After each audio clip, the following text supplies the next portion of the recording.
I'm Mr. Pyramid, and right now, more than 70% of everything in your grocery cart isn't really food. It's something else entirely. And by the end of this, you're going to understand exactly why that number should scare you. Ultra-processed. You've probably heard the term. Most people think it just means unhealthy.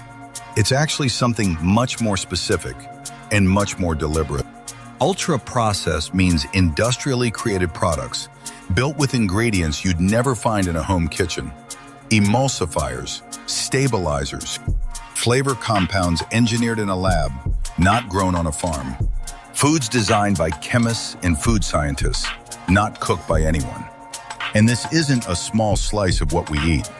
More than 60% of what the average American child eats every single day now falls into this category. That's not a snack here and there. That's the majority of a child's diet. It goes even deeper than that.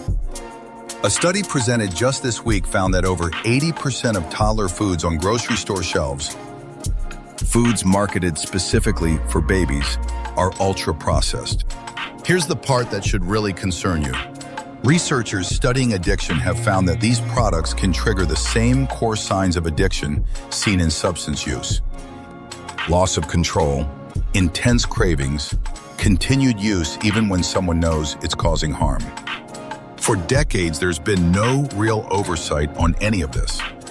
A regulatory loophole in place since 1997 has allowed food companies to verify their own ingredients as safe without independent government review before they ever reach your kitchen.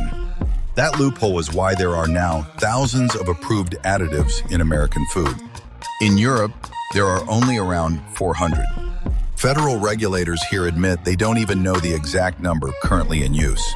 70% of your cart, 60% of your kid's diet, 80% of baby food, and almost no independent oversight on any of it. So here's the question. If companies knew all of this and kept selling it anyway, what happens when they get caught? That's exactly what's happening right now in a courtroom, and it changes everything.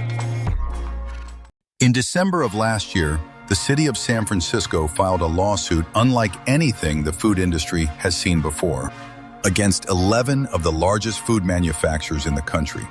Kraft Heinz, General Mills, Nestle USA, the Coca-Cola Company, some of the most recognizable names in your pantry, all named as defendants in a single case. The lawsuit doesn't just say these foods are unhealthy. It alleges these companies knew their products were causing harm and deliberately marketed them anyway, engineered to be addictive in order to protect profits. This isn't the only case. Multiple lawsuits have been filed against major snack, breakfast, and beverage companies, accusing them of failing to warn consumers about health risks tied to ingredients not found in home kitchens. It hasn't been an easy road for these cases. One lawsuit was already thrown out.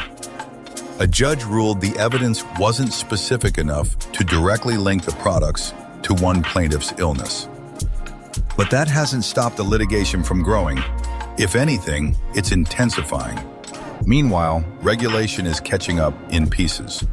California became the first state to ban ultra-processed foods from school meals, starting last October. Arizona and Utah have followed with their own legislation. And for the first time ever, the FDA, USDA, and HHS are jointly developing an official federal definition of ultra-processed food. Once that definition exists, it opens the door to warning labels, further restrictions, and stronger legal ground for future lawsuits. So where does that leave you?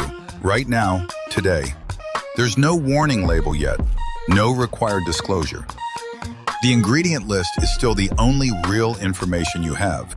Flip the package over before it goes in your cart. If you don't recognize half of what's listed, that's your answer. The lawsuits are just getting started, but you don't have to wait for a courtroom to decide what goes on your plate.